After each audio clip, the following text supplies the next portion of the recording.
welcome back to the NCBA podcast, Calling All Cattlemen. I hope that everyone had a wonderful Thanksgiving and are going to have a wonderful Christmas and Happy New Year.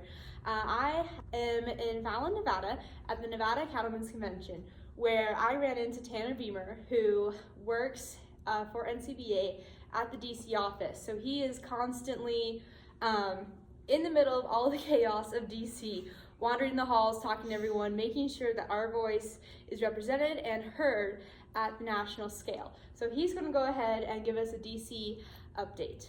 Yeah, so I mean, it's been a very active time in Washington D.C. the past several weeks. Obviously, there was an election, and I thought anything could happen in that election, except I don't know that I could have predicted that Trump would be the first Republican in over 20 years to win the popular vote in addition to the Electoral College.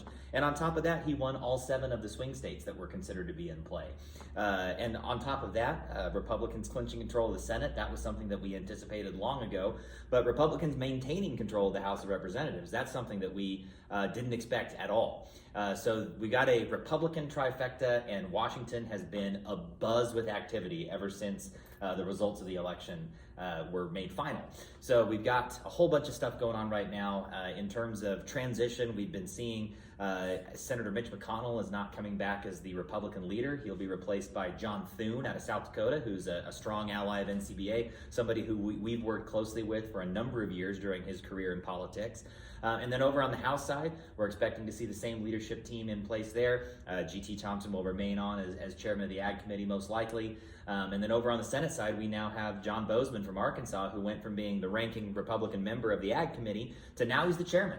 And that creates a lot of awesome opportunities for us in agriculture. He is a very strong advocate for this industry and understands the issues of cattle producers, not just here in the West, but also across the entirety of the country. Arkansas, where he's from, he's just a really intelligent man.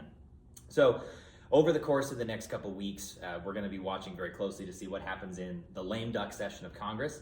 We still have to pass a farm bill, or at the very least an extension of the 2018 farm bill, which we hope we don't have to do again. Yet again. We have to figure out how to fund the government, which has all sorts of other stuff on top of that. And we got to also figure out how we're going to clear the decks for nominees that President Trump will appoint to his cabinet. We've seen quite a few of those. Just this morning, we saw that Matt Gaetz withdrew his name from consideration to be Attorney General. So we'll see what happens with the rest of the cabinet in terms of that. Doug Burgum has been selected to be the Secretary of the Interior. He's someone that we would anticipate will cruise through a confirmation hearing. He'll be a strong advocate for the West, former North Dakota governor. Very much an energy focus on what he will probably do at Interior, but nonetheless, I think grazers will have a really good experience with him and his administration as well. One thing that we still have yet to see as of this recording is a Secretary of Agriculture. There have been names floating around ever since the president won the election, and so we're sorting through those. I think the latest list I saw had around 25 or 30 people on there. We have our thoughts on who will likely emerge from that, but one thing about Donald Trump that we learned the last time he was in office is that you can't really set your watch to things that you expect will happen, because he's going to make his own decisions, and he's going to make those decisions by himself, by and large. So we're anxious to see who he's going to select to run USDA.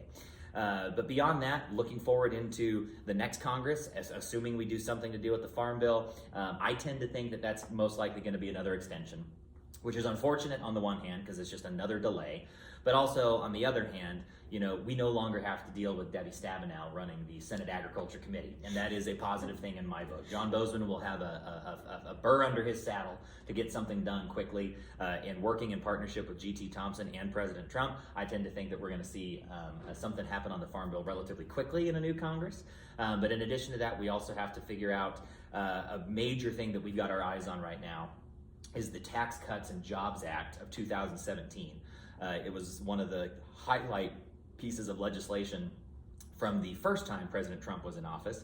And among other things, it created some amazing opportunities for taxation of agricultural businesses and land.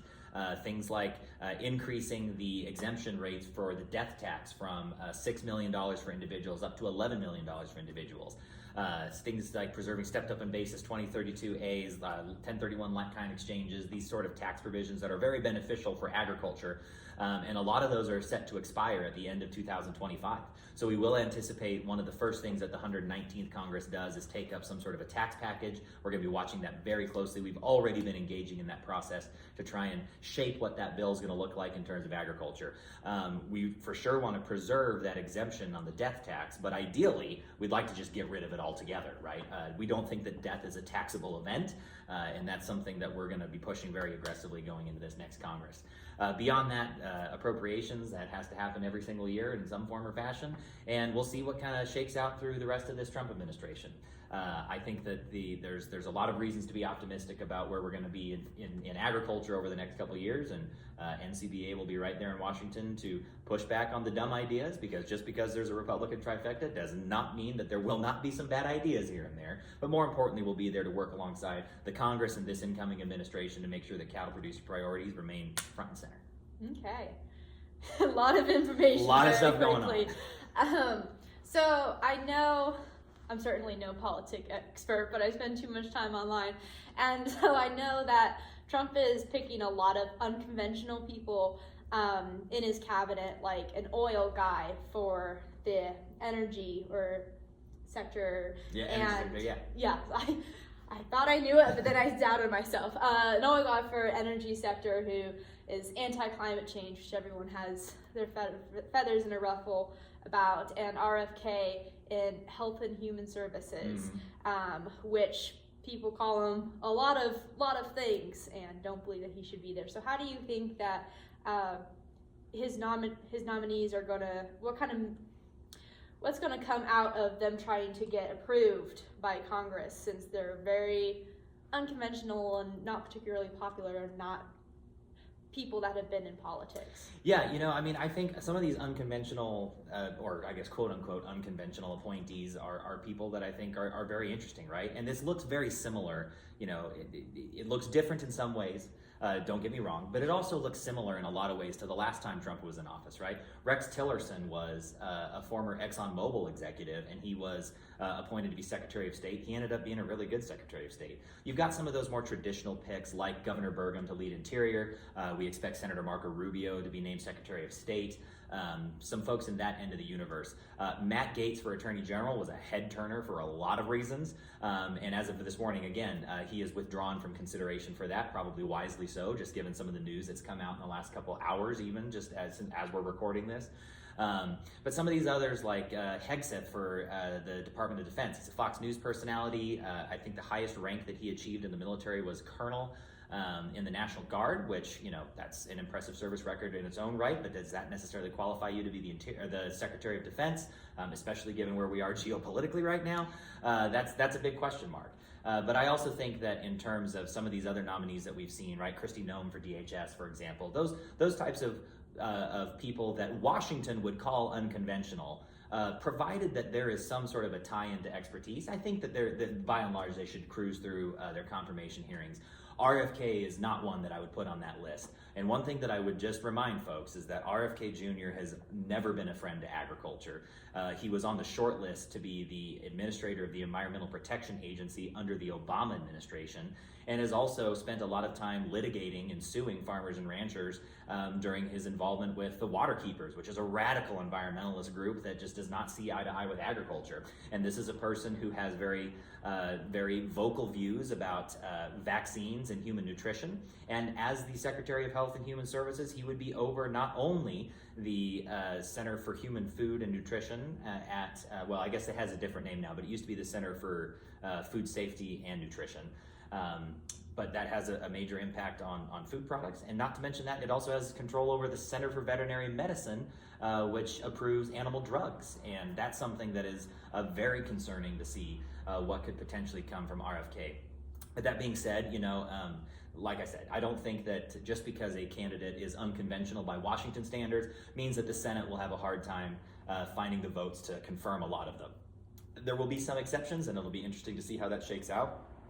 But by and large, I think that Washington is just ready to get back to work since we've been gridlocked for so long. Okay. I was listening to a podcast of the Trump and Joe Rogan podcast. Oh, yes. And Trump was very adamant that RFK goes nowhere near the oil. He's not allowed to touch it. And I think that would, in theory, also kind of apply to other environmental rules and regulations. So that was my worry with him, is that he seemed a little bit too much of a tree hugger. Though he has some different ideas, I was always worried about that environmental aspect of him. Yeah, the environmental stuff is concerning. Certainly from an animal health perspective, his views on vaccines are a little bit concerning, but if he is ultimately confirmed by the Senate, then we will do what we do anytime we have. There were plenty of cabinet secretaries that President Biden put up that we were not big fans of, but we found a way to work with them, not always in agreement with them, in fact, rarely in agreement with them, but nonetheless found a way to, again, get that educational message out there. My boss, Ethan, says all the time, we're in the friend-making business, and when those people get put in those positions and confirmed by the Senate, it's no longer our job to pass judgment on whether they should or shouldn't be there. It just becomes our job to make sure that, again, the priorities of cattle producers remain at the forefront of every decision that they make, which could potentially impact this industry. So, the other thing is with Elon Musk and Vivek Ramaswamy, they are doing Doge Department. The Department of Government Efficiency. Yes. It was the acronym was the same as some weird internet meme currency. The cryptocurrency. So I know that they were talking about going after some different government agencies. I feel like I heard that USDA was on the chopping block, that they were going to intensely look at the USDA. Is that even something that they can do, something that's going to be feasible in action, and if so, how would it affect agriculture government agencies? Yeah, so that little brain trust of Elon and Vivek has been kind of interesting to see, right? I think Republicans, even going back to before Trump, have had major concerns with how bloated the federal government is, particularly in the executive branch. And usually the types of things that end up making the chopping block in Republican administrations are things like the Department of Education, which I personally can't tell you what exactly it is that they do, because education is by and large something that's reserved to the states to administer. Things like the Department of Housing and Urban Development. Those are the types of things that we typically see conservatives really dial into in terms of efficiency, government spending. The National Endowment for the Arts is another big one. So I think that will probably be a good leaping off point for any sort of efforts to review the efficiency of delivery of government programs and looking for places to trim fat and eliminate waste. USDA oftentimes is thrown into that as well, largely because, as we all know, of the Farm Bill, only about 15% of total Farm Bill dollars are allocated towards production agriculture, and the rest goes towards human nutrition programs. And that always comes under fire by Republicans, and it has from the dawn of time when we first merged nutrition and farm programs into one Farm Bill. I think that's probably something that they're going to be looking at, but they will also look at things, I'm sure, like the federal crop insurance program. It's going to be very incumbent upon all of us in agriculture to really make the case for ourselves about how important these programs are for us to utilize, how essential it is for us to be able to have that food security, because this is a thing that has been said on Capitol Hill for a long time, but Chairman Thompson and Ranking Member Bozeman have really kind of embraced it in the last couple of years as we've been discussing the Farm Bill. Food security is national security. And so, yes, some of these programs are quite expensive, not so much on the risk management side, but on some of the more Title II side of the Farm Bill, administering programs like EQIP or ACEP, things like that. Those are more expensive programs, but they also have a real tangible benefit, not just for Americans writ large in terms of the ecosystem services that go back in as a result of some of those practices, but also in terms of making sure that there is alternative revenue streams coming into these family farms and ranches, because at the end of the day, they are the backbone of the agriculture industry, and as we all know, that's so important. So when I was in D.C. with NCBA a few months back, we learned that the Forest Service is in the red in terms of their budget. Oh, yeah. And coming from the West and having Forest Service permits ourselves, and many of our viewers, can you kind of explain how that happened, why that happened, and how it's going to affect us. You know, the Forest Service is one of those agencies that has always had budget problems, and the main reason for that is because of wildfires. It was a terrible wildfire season, not just this year. Well, shoot, if we're talking about the Forest Service, the last 7 or 8 years have been one nasty fire season after another, after another, after another. They only get so much money allocated to them from Congress to go fight these wildfires. And so when they run out of that, they had to, in the old days, they went and they would fire borrow, which means they'd pull money out of other accounts to reallocate towards wildfire suppression activities, and then they would try and pay it back when what they didn't use. It was a complex system. There was some legislative activity to kind of fix that up a little bit, but nonetheless, wildfire fighting is an expensive endeavor, and just like everything else in America over the last 3 or 4 years has been subject to inflationary pressures. The cost of flying these big tankers has gone up. Wages have gone up. The cost of securing food for firefighters on the front line has gone up, and that has really contributed to that. I think you would expect to see some sort of reevaluation under a Republican administration of how they're utilizing those resources. I think a lot of that too is because they spend a ton of money on climate-related programs and things that came from the Inflation Reduction Act, or IRA. I think that that'll be one of the first things that happens, not just from the President Trump 2.0 cabinet, but also from Congress as well, looking at some of those IRA dollars, whether some of those have been obligated in their entirety and whether they need to be because of all the climate sideboards that have nothing to do with the core mission area of whatever agency that money went to. Okay, so here's another fun one. So can you talk a little bit about the EID tags now that they are officially here and trying to be rolled out? Nevada had a lot of problems with shortage of tags because our numbers for our farms and ranches, according to the government, was inaccurate. And so we were short like hundreds of thousands of tags.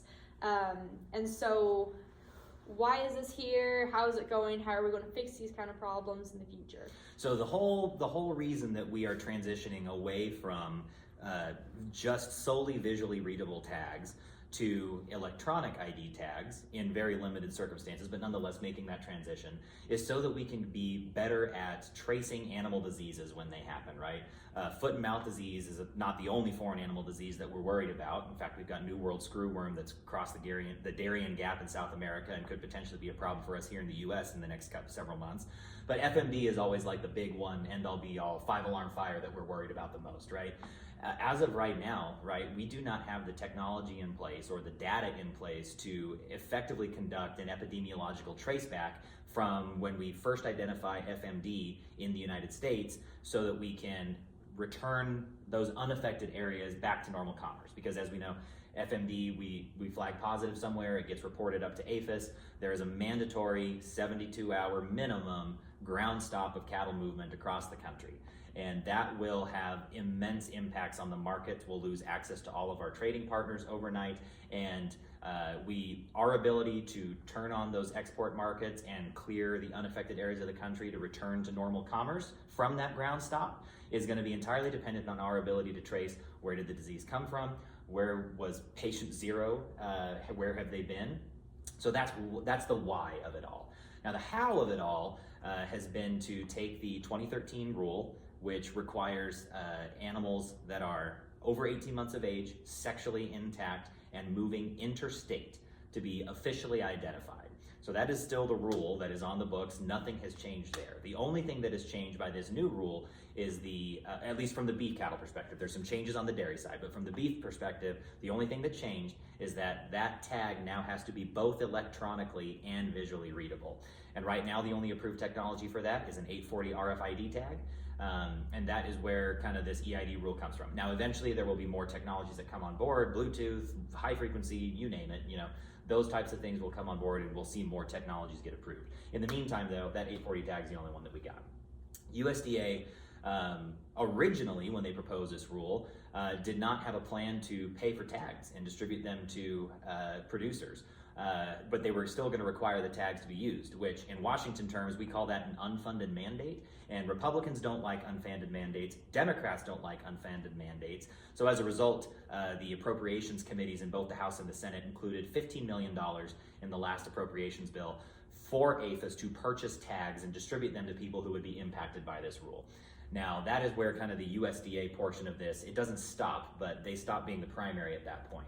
Once they distribute all of those tags out to the state animal health officials, and in a lot of places that's the State Department of Agriculture, but in places like Texas, it's the Texas Animal Health Commission. In Montana, it's the Department of Livestock. It's just whatever entity hosts your state animal health official. They're the ones that are responsible for sending in the data to USDA and saying, these are how many tags we need, and then USDA will distribute those tags based upon how many they have available and how many have been requested by the state. So it is correct that there have been some challenges with NAS data, partially because the NAS data isn't always accurate. The biggest challenge in that NAS data, as Director Goycochea said here yesterday, has been, people just not filling out surveys. And I understand that cattle producers especially get bombarded with surveys from NAS and other, entities like land-grant universities and such. But it really is important to fill out that information. It does take a little bit of time, but that information is critical in helping arm your state departments of ag or your state's animal health officials when they go make requests like this. Here's the thing though, right? There is not going to be a long-term tag shortage. Here in the interim, it's been a little bit choppy, but they have the authority at the Department of Agriculture to spend the necessary money, at least from what we have been told, to do that. APHIS has been trying to cut back their tag allocations, which we very much disagree with. But our goal here is to make sure that all the producers that are impacted by this rule, which again only applies to those that are selling intact cattle over 18 months across state lines, are going to have a tag that they didn't have to pay for. Okay, that's definitely been a hot button issue for several months now. It certainly has, and I think a lot of that is just because of the confusion that has been generated around it.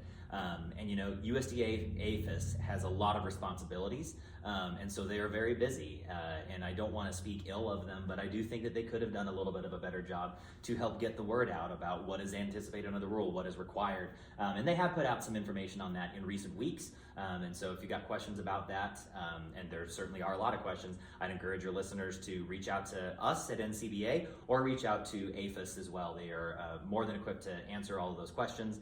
If you have questions about how you can get tags or whether you need to get tags for some reason, I would recommend reaching out first to your state animal health officials because they're the ones that are going to be able to answer those questions a lot easier than either of us. Okay. So in terms of agriculture trade, it's definitely changed a lot the past 4 years. How is it going to change potentially in the next 4 years, especially with Trump talking about having heavy tariffs and stuff like that? Because we know that last time he was around, he did a big tariff on soybeans with China, and that kind of caused a few bumps in the road until that got sorted out. So what is it going to look like moving forward? So in the short term, I'll break that up into short term and long term, right? So in the short term, yeah, we're going to go back to the trade war era where we've got we're going to start slapping tariffs on stuff, right? I tend to think that the Chinese market especially, it's a huge market for us. They're our #1 export market as of right now. Same thing goes for soybeans, corn, a bunch of other commodities as well.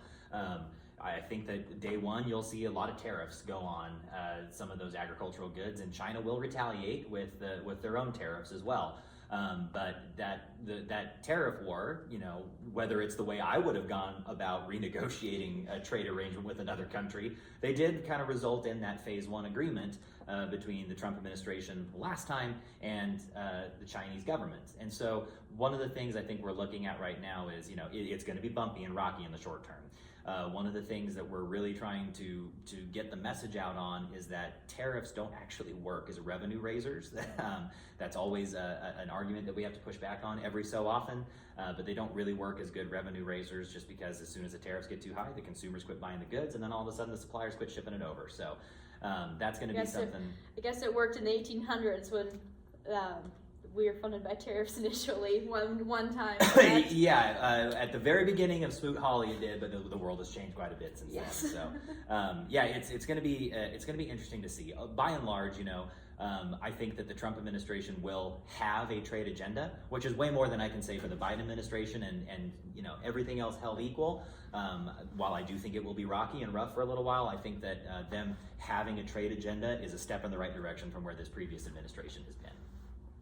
So, in terms of how this administration is going to handle the border, how is that going to look for agriculture and agriculture workers? Because we have a lot of cattlewomen who live in Arizona and New Mexico who deal with the border crisis on a daily basis. They see it, they know people who have been hurt, if not killed by it, and they see the chaos going on, and their stories are difficult to hear, and especially when they're having manhunts for gang members on their ranch. So how is the new border policy going to affect agriculture in terms of workers and what we experience on? Well, first and foremost, I think that regardless of how this shakes out, because my biggest question here is Trump has said a lot of things. There's some question about the constitutionality of some of the things he wants to do. And one thing that I can tell you is that, what do I want to say? I don't want to say political establishment because that has a certain connotation, but like the old guard in Washington will tell you that some of the approaches he wants to take to dealing with those that are here illegally is a little bit on the extreme side. And I will tell you that's something that we're going to be pushing really hard on, is to try and make sure that they understand that, if you are going to take strong action to crack down on illegal immigration, which we have no problem with, you have to make sure that those legal channels are not only available to the farm workers or immigrants, but also available to the people that need access to the labor. Things like H-2A are great, except they're seasonal, and we need year-round access to that program, and there's just not enough visas available under that program to satisfy the labor demand. And as we know, Americans just will not take some of these farm jobs. We can argue about why that is or whether that's good or not, but in the meantime, while we're arguing about that, those jobs are left unfilled, and it's creating a lot of problems. For the first time in years, maybe even decades, the U.S. was a net importer of agricultural goods, and a main reason for that is because labor costs are so high, we can't fill those open positions with farm workers from out of the country, and so we have been onboarding or onshoring a whole lot of produce that we could otherwise grow in places like the Central Valley, just on the other side of the California border here. So that's going to be something that we're watching very carefully. A lot of it's going to depend on whether they put an equal emphasis on increasing the opportunities to come here legally and actually make money here legally, while at the same time they crack down on that. In terms of your ranchers on the border, and I know a lot of ANCW members who are on the border and have shared those stories with me. I would anticipate a huge increase in activity on the border in terms of keeping it secure. I don't know about building the wall again or starting that up again, but I can tell you that border security is going to be a huge priority for this administration. And I would anticipate that Congress is ready to do what they need to do as well to make sure that that gets off the ground and running. Okay, so when it comes swinging back to federal lands, do you think how are federal lands going to change? Because right now, everyone's pushing solar, the sun stuff. Everyone's pushing that. I believe that Biden has reached the goal, but they keep pushing how much acreage we're going to allocate to solar, which, by the way, kills the soil and nothing will grow there again. It's great for the environment. The BLM rule of conservation is just as important as fuel production and livestock grazing. It's on equal footing. And now Trump wants to open federal land up to housing, which we need more houses, but how is that going to affect grazing? Yeah, so that was like three big questions in one. But it's a good point, right? Because when we talk about federal lands in this industry, oftentimes we're talking about it through a grazing, or more often a multiple use context, right?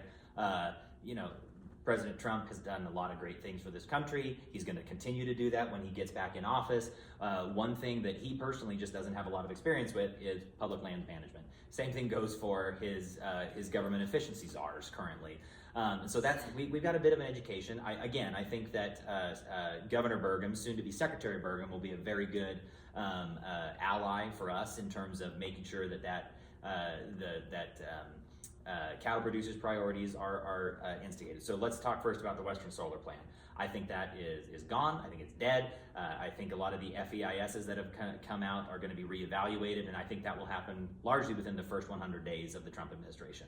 Same thing goes for the Conservation and Landscape Health Rule. That atrocity of an assault on multiple use, I think, is gone as quickly as they can possibly do that. And it will take some time if they're going to do it by themselves, just as the Trump administration. If they get some help from Congress, we can have this thing put to bed in a couple days. And if they go about it through the Congressional Review Act process, BLM can never publish a substantially similar rule to the Conservation and Landscape Health Rule ever again.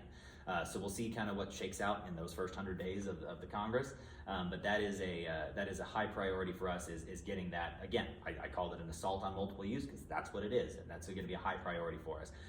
In terms of federal lands management, again, like I say, I think you're going to see a big energy focus. A lot of that has to do with oil and gas leasing, not just terrestrially, but also offshore as well, down in the Gulf of Mexico and kind of up the eastern seaboard there. So I think you'll see a lot more emphasis placed on that. But by and large, we had great relationships with Trump's interior appointees, not just at the BLM, but also in BOR, at the Fish and Wildlife Service, elsewhere in the Land and Minerals Management Hall. I think it's going to be a much better opportunity. I think things like outcome-based grazing are going to see a renewed interest. Targeted grazing, same thing goes. Caitlin can tell you a lot more about this than I can, just because I don't live it as much as I used to back in the day, but I'm pretty excited to see what's going to come out of the Department of the Interior. To a lesser extent, the Forest Service, because it doesn't matter who's president or what administration it is, the Forest Service also always just kind of seems to be a little bit behind where BLM is, but that's largely because they are part of a much larger agency. So do you think that he's going to be able to open up federal lands for housing development, and how would that work? How would it affect us? So I don't think they can do that unilaterally. A lot of that has to go through the Congress, and I can tell you that that's not going to fly very much. I'm not as familiar with that. One of the things I've heard about in terms of housing on federal lands has been temporary housing for some of the illegal immigrants that they will need to warehouse while they are waiting to go through the legal processes to have them deported. And that is something I think you will see happen, but that's more so, I think, going to be a thing in like national parks or other federal lands that are held in more urban areas. So think like New York City or things like that. You're already seeing some of that right now, but by and large, in terms of permanent land sales to developers, again, I think I believe you'd have to go through the Congress in order to accomplish that. Okay, I want to just do like two more really intense questions. So the Endangered Species Act, Trump took the wolves off. I guess Biden put the wolves back on nationally, correct? I cannot remember actually. I don't believe. So if I am remembering this correctly, and again, Caitlin could speak to this a lot better than I can, but if I remember correctly, I believe that the last Trump administration was actually building off of an Obama administration rule to delist gray wolves in the lower 48. They proposed that rule, but I don't think it ever finalized and took effect before the end of the last Trump administration.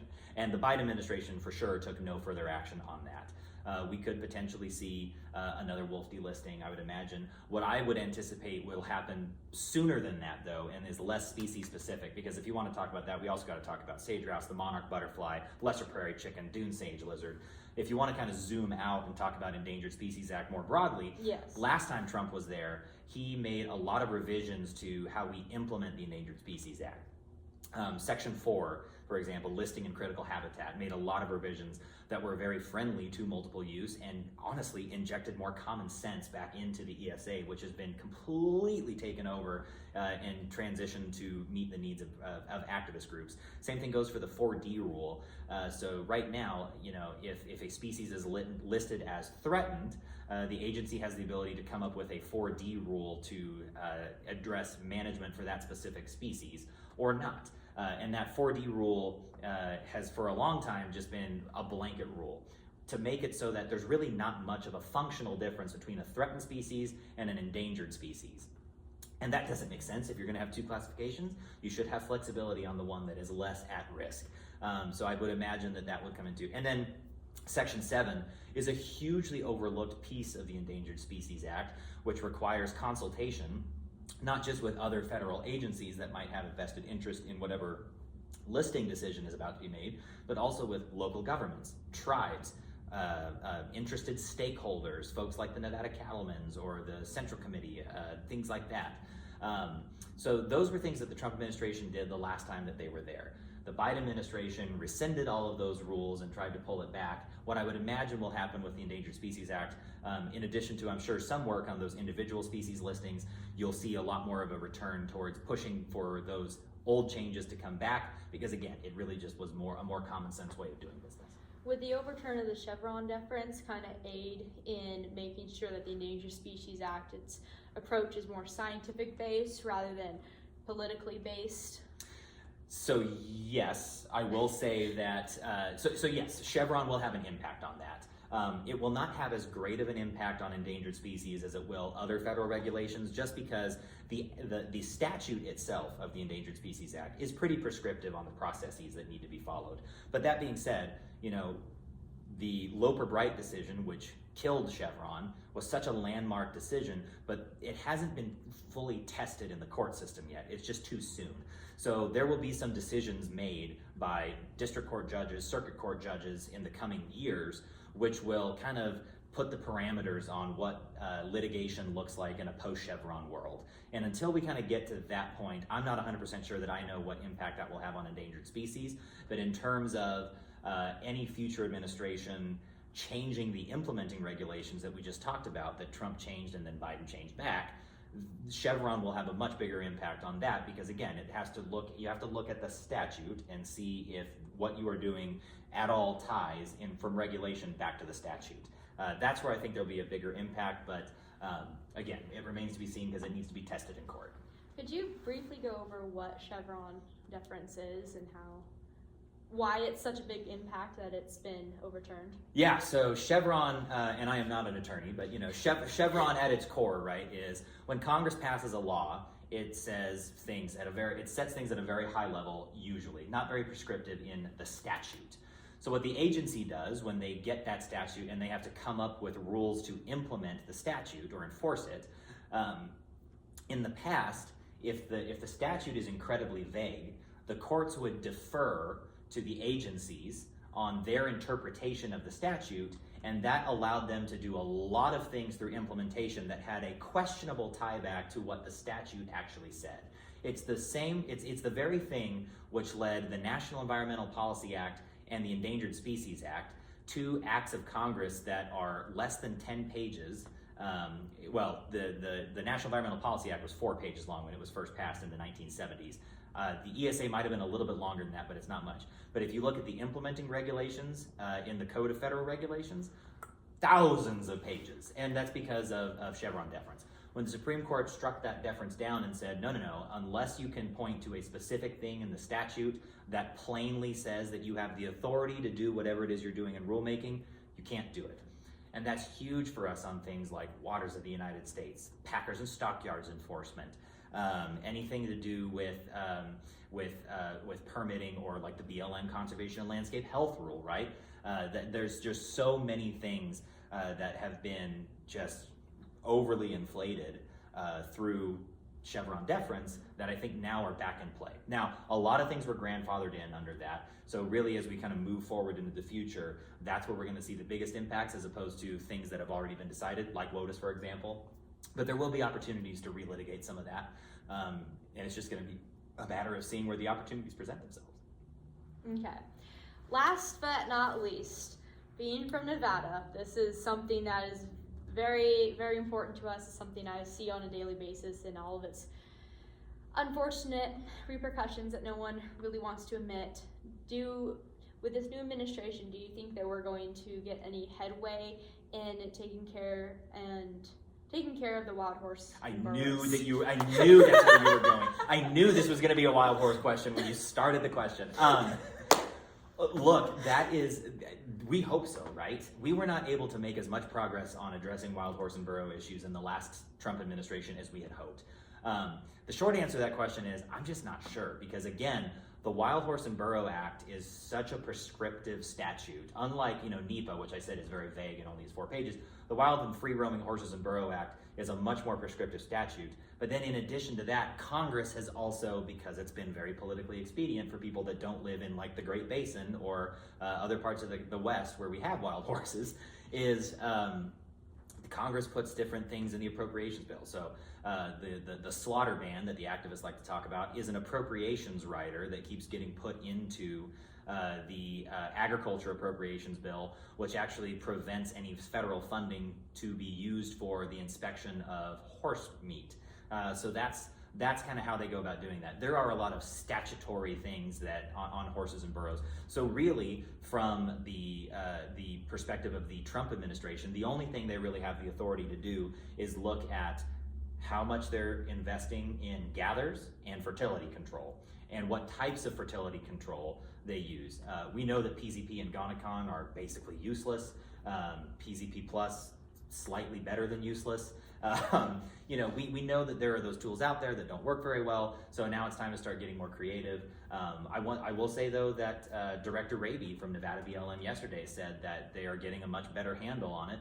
A lot of that is drought driven because there's just no more forage out there on the range. Some of that is wildfire driven, and some of it is because the agency has been stepping up gathers on some of the most hard hit of these herd management areas, particularly here in Nevada. You go to other parts of the country where they have horses and burros not quite as successful, I would say, but ultimately I think we're making progress towards that. I would expect to see something happen there. I don't know what, especially since if we're gonna really start to take immediate action that we are hoping will show results in the very short term. Again, that's gonna require some changes from a statutory perspective, and I just don't know that Congress has the political capital or wherewithal or even desire to get that done. Okay. I'm sure that was your favorite question. Hey, I worked on wild horse issues for a very, very long time, and people with much grayer hair than me have expressed frustration about how we are just seem to be right where we always are. And while we're in better shape with respect to AML now than we were several years ago, all it takes is a little bit more rainfall and not doing gathers or administering fertility control, and you get right back into the same old problems again. So that was the conversation at dinner last night, that they've been fighting the exact same thing and saying the exact same things for decades, and no one is taking that to heart. Yeah.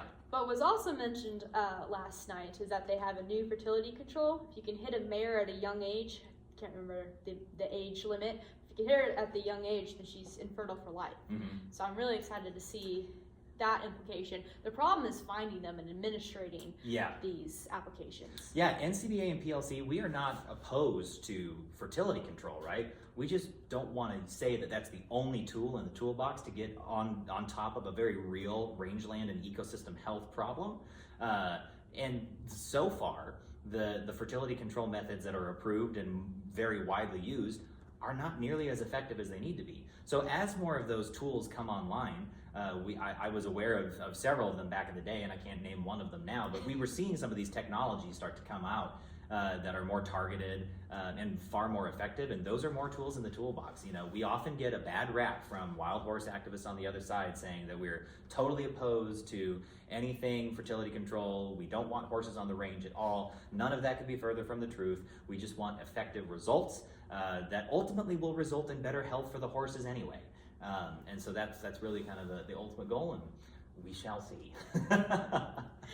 Well, I better let you get to all the rest of the important meetings going on today, but thank you so much Absolutely. For your time. Thank you for having me. Thank you all for listening. We really appreciate your time and attention with us here today, and we're so happy to have such amazing people in our corner in such a fun and interesting part of the country. So as always, thank you all for watching, and I'll see you next time.